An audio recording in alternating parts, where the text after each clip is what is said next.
Hello dear students, स्वागत करते हैं आप सभी के एक बार फिर से आपके अपने यूट्यूब चैनल गाइस। उम्मीद करते हैं आप सभी बढ़िया होंगे भाई। तो यहाँ पे अपना चैप्टर चल रहा था unit and measurement. Already 4 lecture complete हो चुके हैं। इस वीडियो के डिस्क्रिप्शन में वीडियो के लिंक मिल जाएंगे, आप जाके वॉच कर सकते हैं गाइस। यहाँ पे आज का जो सेशन होने वाला है दैट इज 5th लेक्चर के साथ। यहाँ पे आज पढ़ेंगे अपन एरर। ठीक है, एरर क्या होता है भाई। ठीक है, और ये एरर कहीं पे भी हो सकती है। ठीक है, किसी भी मेजरमेंट के साथ या आप जो भी काम कर रहे हो भाई। ठीक है, तो एरर जो है कहीं पे भी देखी जा सकती है। वो डिपेंड करता है कि किस टाइप की एक्टिविटी आप कर रहे हो। ठीक है, तो यहाँ पे अगर एरर को हमें डिफाइन करना हो तो कैसे डिफाइन करेंगे, तो हम एरर को बोलते हैं कि भैया it is the difference between actual value and measured value. अब ये एक्चुअल वैल्यू क्या होता है, मेजर्ड वैल्यू तो समझ आता है लेकिन अपने को एक्चुअल वैल्यू समझ नहीं आता है। ठीक है, एक्चुअल वैल्यू भी बोला जा सकता है, स्टैंडर्ड वैल्यू भी बोला जा सकता है, इसको एवरेज वैल्यू या मीन वैल्यू भी बोला जा सकता है, रियल वैल्यू भी बोला जा सकता है। ठीक है, तो इनके इतने सारे नाम है। ठीक है, तो अपने को एक्चुअल वैल्यू और मेजर वैल्यू के बीच जो डिफरेंस मिलता है उसी को हमने नाम क्या दिया है, एरर दिया है। ठीक है, तो थोड़ा सा जो है किसी एग्जांपल के थ्रू इसको समझने की कोशिश करते हैं भाई। अब यहाँ पे थोड़ी देर के लिए समझिए कि मेरे पास, ठीक है, m इक्वल टू कितना है, 5 किलो। ठीक है, मेरे पास एक मास का मेजरमेंट मैंने किया है। ठीक है, जिसकी वैल्यू 5 kg है। यहाँ पे मेरे दो स्टूडेंट है। ठीक है, यहाँ पे एक का नाम A है और दूसरे का नाम B है। ठीक है, अब ये m इक्वल टू 5 kg मैंने मेजर किया है, मैंने अपने स्टूडेंट को नहीं बताया है। ठीक है, इसको हमने कौन सी वैल्यू बोल दिया, एक्चुअल वैल्यू। ठीक है, मैं आपको ये भी बताऊंगा कि एक्चुअल वैल्यू एक्चुअल में कैसे निकालते हैं, वो भी आपको तरीका सिखाऊंगा। तो यहाँ पे ये जो मेजरमेंट हमने किया है, ठीक है, m इक्वल टू 5 kg मेरा मेजरमेंट है ना, इसी को हमने नाम क्या दे दिया, एक्चुअल वैल्यू। ठीक है, इसको हम कंसीडर कर लेते हैं कि हमारे पास क्या है, एक्चुअल वैल्यू है, रियल वैल्यू है, मीन वैल्यू है, एवरेज वैल्यू, जो भी नाम देना चाहो, या स्टैंडर्ड वैल्यू बोल दो उसको। क्लियर है। अब ये कैसे निकाला जाता है एक्चुअल वैल्यू, वो भी आपको तरीका सिखाया जाएगा, टेंशन मत लो भाई। ठीक है, पहले आप यहाँ पे एरर को समझो। ठीक है, कैसे इसको रिप्रेजेंट किया जाता है, कैसे जो है क्वेश्चन में लिखा जाता है। राइट, तो m इक्वल टू 5 kg हमारे पास स्टैंडर्ड वैल्यू है, हमारे पास दो स्टूडेंट है A और B। ठीक है, सेम मार्क्स को मैंने इसको दिया A को, तो ये गया, पता नहीं कैसे अपने तरीके से कुछ भी मेजर करके लाया और बताया कि सर मेरा जो मेजरमेंट आया 4.8 kg आया है। ठीक है, मैंने इससे कुछ भी नहीं पूछा कि तुम कैसे मेजर करके लाए हो, यही सेम मास हमने B को दिया तो ये मेजरमेंट करके लाया 5.2 kg। अब समझना इस बात को। ठीक है, अब ये हमारे पास स्टैंडर्ड वैल्यू थी। ठीक है, अब आप खुद बताओगे कि भाई B ने कितने की एरर की और A ने कितनी की एरर की। ठीक है, तो यहाँ पे ध्यान से देखो, A जो है 0.2 kg का मास जो कम मेजर कर रहा है और आपका B जो है 0.2 kg का मास ज्यादा मेजर कर रहा है। तो इस चीज को एक्चुअल में रिप्रेजेंट कैसे किया जाए, तो इसको रिप्रेजेंट करने का जो तरीका होता है, हमारे पास स्टैंडर्ड वैल्यू कितनी है, 5। ठीक है, और यहाँ पे बीच में लिख देते हैं प्लस माइनस 0.2। आया समझ में। अब ये जो 0.2 लिखा है ना भाई, यही आपका क्या है, यहाँ पे एरर है।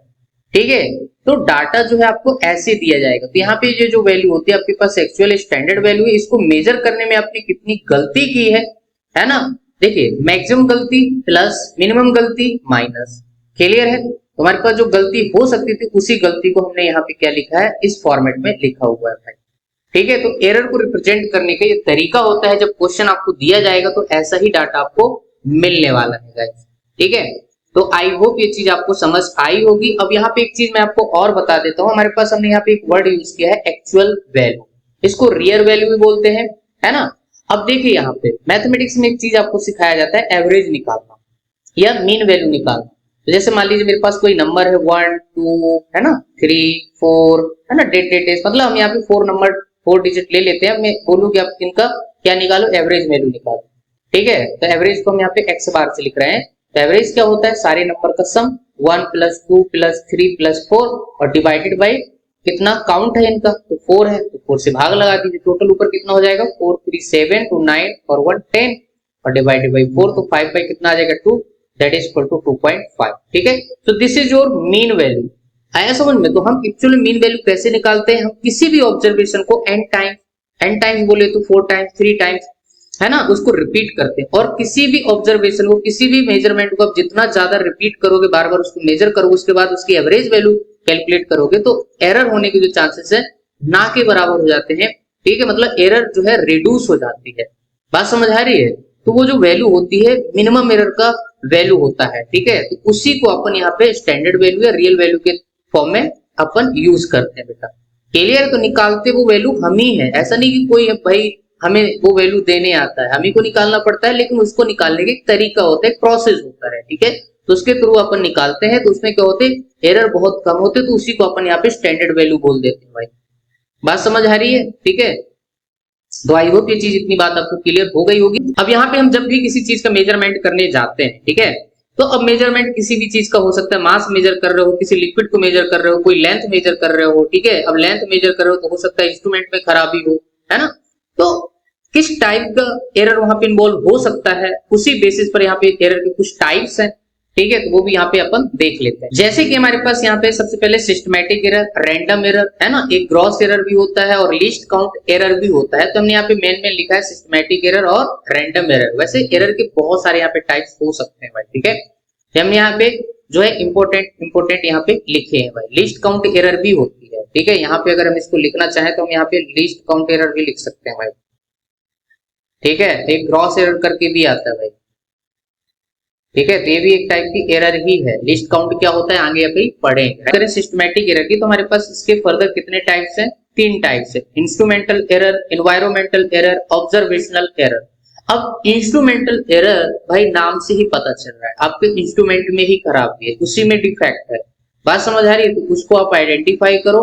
अगर वो एरर ठीक हो सकता है, आपका इंस्ट्रूमेंट अगर ठीक हो सकता है तो ठीक है, नहीं तो इंस्ट्रूमेंट बदलो, नहीं तो वो आपकी एरर वहां पे रहेगी ही मेजरमेंट में, ठीक है। तो इंस्ट्रूमेंट एरर मतलब आपके इंस्ट्रूमेंट में ही खराबी भाई। तो उसका एक ही तरीका है, तो इंस्ट्रूमेंट को सुधारो या फिर आप उसको बदल दो। क्लियर है। दूसरी हमारे पास यहाँ पे एरर आती है एनवायरमेंटल एरर। ये क्या है भाई, है ना। अब देखो एनवायरमेंटल एरर मतलब सोसाइटी से आ रही है, सराउंडिंग से आ रही है। किसी भी चीज का मेजरमेंट करने जा रहे हो भाई, हवा का झोंका आ गया, है ना, अचानक से टेम्परेचर बढ़ गया, मतलब कुछ ऐसी टाइप की एरर जो एनवायरमेंट से आ रही है, आपके सराउंडिंग से आ रही है, ठीक है। तो उसको अपन यहाँ पे बोलेंगे कि कौन सी एरर आपके पास, ये एनवायरमेंटल एरर है। अब नेक्स्ट टाइप की हमारे पास जो एरर है दैट इज ऑब्जर्वेशनल एरर, ठीक है। अब जो भी आप मेजरमेंट कर रहे हो, जो भी आप ऑब्जर्वेशन ले रहे हो, आप उसके प्रति सिंसियर नहीं हो, ठीक है। आप भी केयर नहीं कर रहे हो, आप यहाँ पे रीडिंग ढंग से नोट डाउन नहीं कर रहे हो भाई, ठीक है। तो इस टाइप की एरर आपकी यहाँ पे क्या आती है, ऑब्जर्वेशन एरर में आ जाती है, ठीक है। अब यहाँ पे हमने एक अभी वर्ड लिखा है लिस्ट काउंट एरर। नेक्स्ट हमारे पास यहाँ पे हमने लिस्ट काउंट एरर भी यहाँ पे ऐड कर दिया है। तो लिस्ट काउंट एरर क्या होती है, देखिए किसी भी इंस्ट्रूमेंट का ना एक लिस्ट वैल्यू होता है, वो लिस्ट वैल्यू जहां पे वो मिनिमम क्या कर सकता है, मेजरमेंट कर सकता है, ठीक है। तो उस टाइप की जो एरर होगी, वो जो लिस्ट मेजरमेंट होगा, उसी को अपन ने यहाँ पे क्या नाम दे दिया, लिस्ट काउंट एरर दे दिया। क्लियर है। यहाँ पे आपके पास होता है रैंडम एरर। देखो रैंडम उसके नाम से ही पता चल रहा है, बात समझ आ रही है। अभी जो रैंडम एरर होती है इसके नाम से ही पता चल रहा है भाई, ठीक है। अभी किसी की वजह से भी हो सकती है, बाहर में कुछ चेंज हो रहा है, टेम्परेचर, प्रेशर, है ना, तो उस टाइप के चेंज की वजह से ये एरर आ सकती है भाई, ठीक है। अब इस एरर को अगर आपको रिड्यूस करना है, तो आपके अपने ऑब्जर्वेशन को जो है मल्टीपल टाइम्स क्या करना पड़ेगा, रिपीट करना पड़ेगा, ठीक है। तो आप अपनी एरर को क्या कर सकते हो, रिड्यूस कर सकते हो।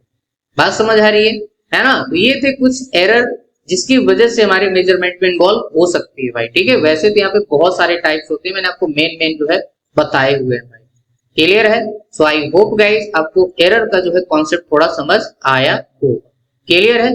कैलकुलेशन के हिसाब से, है ना, मैथमेटिक्स पॉइंट ऑफ व्यू से जो हमारे पास यहाँ पे एरर देखेंगे, ठीक है, कितने टाइप की एरर होती है भाई। क्लियर है। तो चलिए बढ़ते हैं नेक्स्ट कॉन्सेप्ट की तरफ। नेक्स्ट हम सीखेंगे मैथमेटिकल पार्ट ऑफ एरर, ठीक है। एरर को कैसे अपन कैलकुलेट करें, ठीक है। आपको कुछ डाटा दिया जाएगा, उसी के अकॉर्डिंग आपको यहाँ पे निकालना पड़ेगा कि एब्सोल्यूट एरर कैसे निकालेंगे, मीन एब्सोल्यूट एरर कैसे निकालेंगे, रिलेटिव एरर या इसको अपन फ्रैक्शनल एरर भी बोलते हैं, कैसे फाइंड करेंगे। उसके बाद हमारे पास आता है फोर्थ पार्ट, परसेंटेज एरर, ठीक है। तो चलिए समझते हैं सबसे पहले एब्सोल्यूट एरर क्या होती है और इसको कैसे अपन फाइंड करते हैं, ठीक है। तो यहाँ पे जो सबसे पहला पार्ट होगा आपका, that would be absolute error. Clear है। So absolute error is nothing but this is the, इसको अपन कैसे लिखेंगे, this is the difference of actual value minus measured value, ठीक है। आप इसको ऐसे समझ सकते हैं, ठीक है। अब यहाँ पे एक एग्जांपल के तौर पे समझते हैं कि मान लीजिए हमारे पास यहाँ पे, है ना, इन जनरल मैं आपसे बात कर रहा हूं कि मान लीजिए आपके पास लेट, ठीक है, we have some observation like x1, x2, x3, x4, डेट आपके पास xn, ठीक है। तो ये जो भी डाटा आपको यहाँ पे ऑब्जर्व वैल्यू जो भी दी होंगी, तो इससे आपको सबसे पहले एक्चुअल वैल्यू या रियल वैल्यू बोले, मीन वैल्यू या स्टैंडर्ड वैल्यू आपको निकालना पड़ेगा। ठीक है, तो यहाँ पे अपन जो है मीन वैल्यू बोलने वाले हैं एक्चुअल वैल्यू को। तो यहाँ पे निकालेंगे कैसे? सबसे पहले आप क्या निकालोगे? इस डाटा से आप निकालोगे यहाँ पे मीन वैल्यू। ठीक है, मीन वैल्यू के यहाँ पे मैं एक्स बार लिख रहा हूँ, तो यहाँ पे कैसे निकालोगे? इन सबका सम करो, x1 plus x2 plus x3 plus आपके पास यहाँ पे x4 जो भी है प्लस xn और डिवाइड कर दीजिए काउंट से। ठीक है, डिवाइडेड बाई n। तो यहाँ से हमारे पास क्या आ जाएगी? मीन वैल्यू आ जाएगी। ठीक है, अब अपन कैलकुलेट करते हैं यहाँ पे एब्सोल्यूट एरर। यहाँ पे एब्सोल्यूट एरर कैसे निकालेंगे? डेल्टा x1 इक्वल टू हमारे पास आ जाएगा mean value minus measured value x1, right. Delta x2 equal to x bar minus x2, right. Delta x3 equal to आपके पास आ जाएगा x मीन माइनस यहाँ पे x3। ठीक है, तो फिर नेक्स्ट ऐसे हमारे पास यहाँ पे ये चलता जाएगा n टाइम्स। ठीक है, delta xn equal to x bar minus आपके पास ये xn। ठीक है, तो ये हमारे पास क्या हो जाती है? ये जो है तरीका है मीन वैल्यू में से आपको मेजर्ड वैल्यू माइनस करते जाना है, राइट। अच्छा, अब हमारे पास जो सेकेंड होता है दैट इज आपके पास मीन एब्सोल्यूट एरर। क्लियर है? अब हमारे पास जो मीन एब्सोल्यूट एरर होता है ये कैसे निकाले जाए? तो मीन एब्सोल्यूट एरर का जो फार्मूला होगा दैट वुड बी, हम इसको लिखते हैं डेल्टा x बार से। ठीक है, ठीक है, बार का मतलब मीन होता है भाई। ठीक है, तो delta x bar equal to हम यहाँ पे क्या लिखते हैं? देखिए हमारे पास जो भी आपके पास एब्सोल्यूट वैल्यू आई है, ठीक है, डेल्टा x1, तो इनका मॉड भी लगाना है क्योंकि यहाँ पे कुछ वैल्यू पॉजिटिव होंगी कुछ नेगेटिव होंगी। तो यहाँ पे सारी वैल्यू जो आपको पॉजिटिव लेनी है case of mean absolute error, इसलिए आपको यहाँ पे मॉड लगाना पड़ेगा। ठीक है, तो यहाँ पे लिखेंगे डेल्टा x2 का मॉड प्लस आपके पास डेल्टा x3 का मॉड प्लस डेश आपके पास ऐसे चलते जाएगा n टाइम तक। ठीक है, डेल्टा xn का मॉड और डिवाइडेड बाय आप कर दोगे यहाँ पे n। क्लियर है?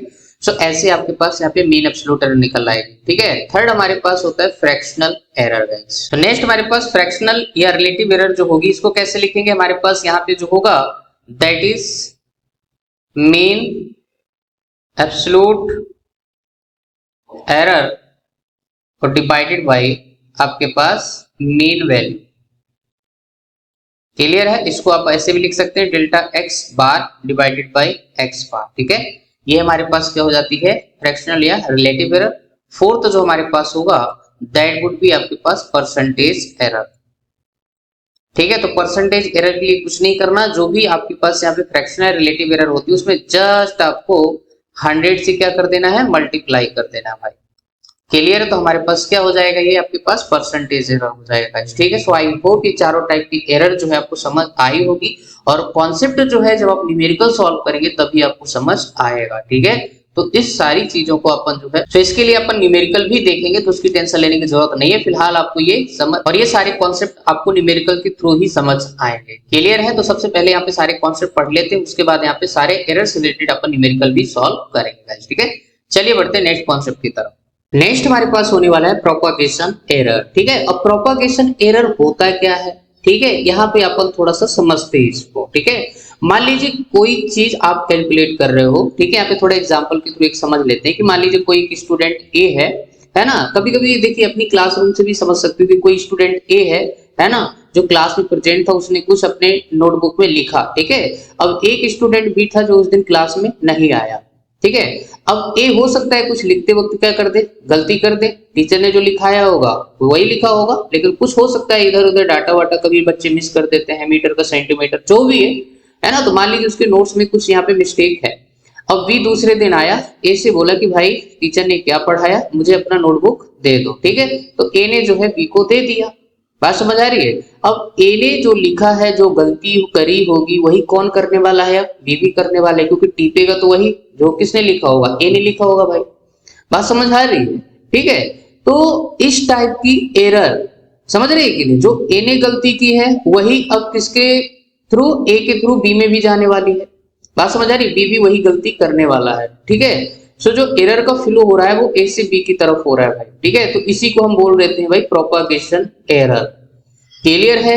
आया समझ? कभी कभी क्या होता है ना, प्रैक्टिकल लैब में स्टूडेंट भी यही करते हैं भाई, कॉपी पेस्ट करते हैं एक दूसरे की रीडिंग। ठीक है, एक ने भाई मेजर कर दी है ना, जो उसका डाटा आया है वही दूसरा उसकी कॉपी करके वही डाटा सब्स्टिट्यूट आपके जो है अपना काम कंप्लीट कर लेते हैं। ठीक है, तो वहां पे भी जो एरर आती है कि भाई एक से दूसरे की तरफ जो फ्लो ऑफ एरर है वो कौन सी एरर है आपके पास, प्रोपगेशन एरर है, कि एक ने जो गलती की है अगर वही डाटा दूसरा वाला भी ले रहा है तो उसकी भी गलती वही होगी भाई। ठीक है, सो आई होप यार आपको आराम से बढ़िया तरीके से प्रोपगेशन एरर समझ आया होगा।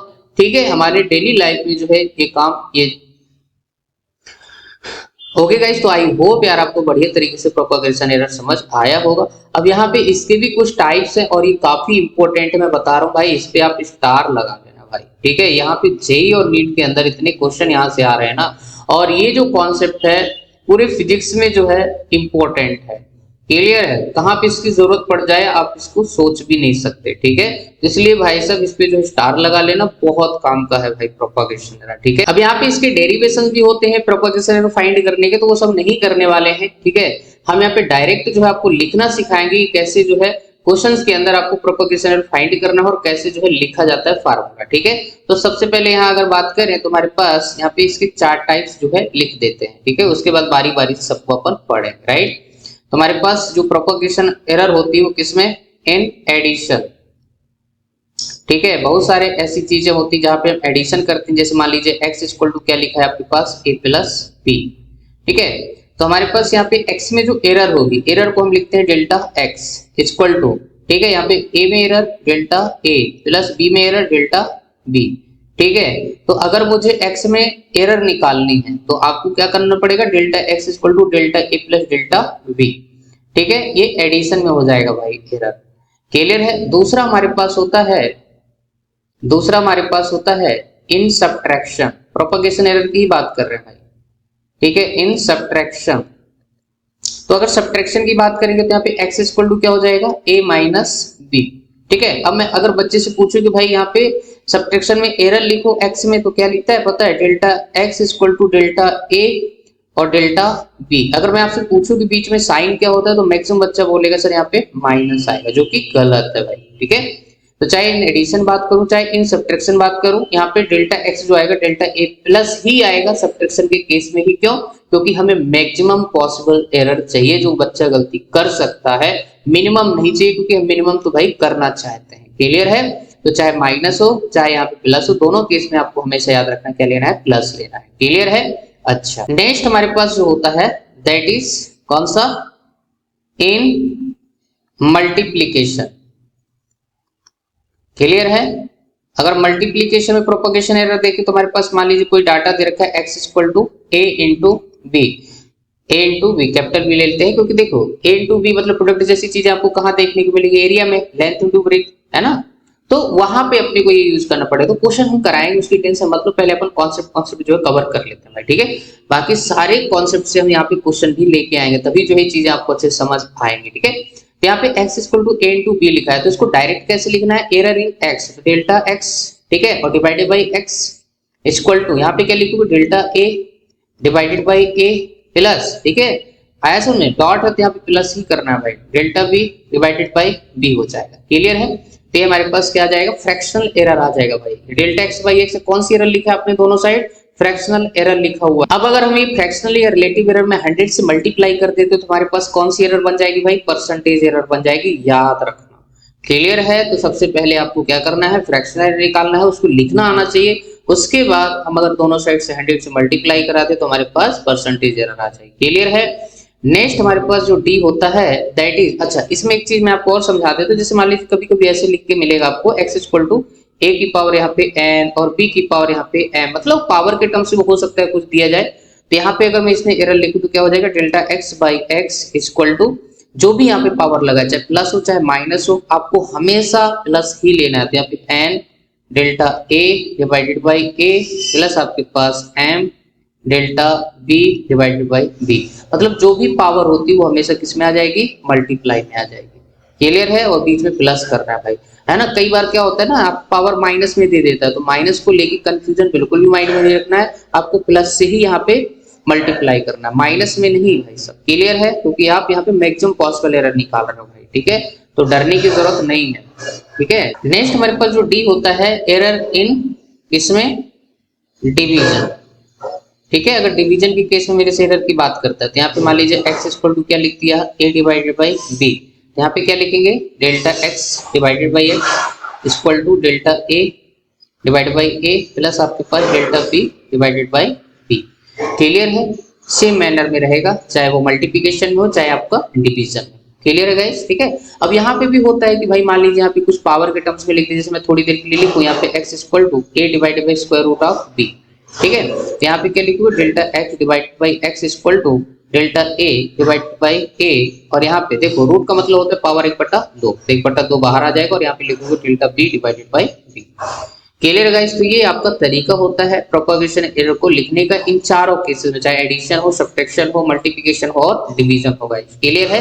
सो आई होप यार चीजें आपको समझ आई होगी कैसे जो है प्रोपगेशन एरर को लिखा जाता है क्वेश्चंस में। ठीक है, बट आपसे अभी जो है कंप्लीटली जो है क्वेश्चन सॉल्व नहीं होंगे क्योंकि सिर्फ मैंने आपको लिखना सिखाया है। ठीक है, जब इस चीज को अपन क्वेश्चन में अप्लाई करेंगे तभी इसका कॉन्सेप्ट आपको क्रिस्टल क्लियर होगा, है ना। और इसकी एक लिमिट भी है भाई, है ना। प्रोपगेशन एरर जो हम कहाँ तक जो है लगा सकते हैं फार्मूलेज को, तो इसकी जो लिमिट है वो 10% के अंदर तक आप इसको यूज कर सकते हो इन फार्मूलेज को। अब कई बार क्या होता है ना, जैसे आप मोमेंटम काइनेटिक एनर्जी वगैरह पढ़ोगे तो हमें मोमेंटम बोलता है 50% इंक्रीज हो गया, 100%, तो ऐसे केसेस में हम इससे डील नहीं कर सकते, याद रखना। इसकी लिमिट है 10% के अंदर अगर चीजें अपने को मिल रही हैं तो अपन आराम से कहीं पे भी किसी भी क्वांटिटी का अगर परसेंटेज निकालना है तो आराम से प्रोपगेशन एरर मेथड से आप निकाल सकते हो, बट इसको आपको माइंड में रखना है। ठीक है, चलिए गाइस, तो आई होप यार आपको ये चीज अच्छे समझ आई होंगी। ओके गाइस, तो ये था एरर का कॉन्सेप्ट, आई होप आपको बढ़िया तरीके से समझ आया होगा। अब इसके न्यूमेरिकल जो है अपन नेक्स्ट वीडियो में लेकर आएंगे। ठीक है, सारे न्यूमेरिकल होंगे, जितने भी पीवाईक्यू वगैरह जैसे जैसे पूछे गए वो सारे आपके साथ लेकर आएंगे। ठीक है, और यहाँ पे कुछ टॉपिक और बचे हुए हैं, जैसे आपके पास वर्नियर कैलिपर्स और स्क्रू गेज, है ना, उसके लिए भी हम एक सेपरेट वीडियो जरूर लेकर आएंगे गाइस। ठीक है, तो चलिए फिर मिलते हैं आपको नेक्स्ट वीडियो, तब तक के लिए thank you, good luck to all. Video अच्छा लगे तो लाइक करना, चैनल को सब्सक्राइब जरूर कर देना ताकि सारे वीडियो आप तक पहुंच सके और आपकी प्रिपरेशन हमारी वीडियो हेल्प कर सके। क्लियर है गाइस? तो मिलते हैं फिर आपको नेक्स्ट वीडियो में क्वेश्चंस के साथ गाइस, एरर से रिलेटेड। ओके।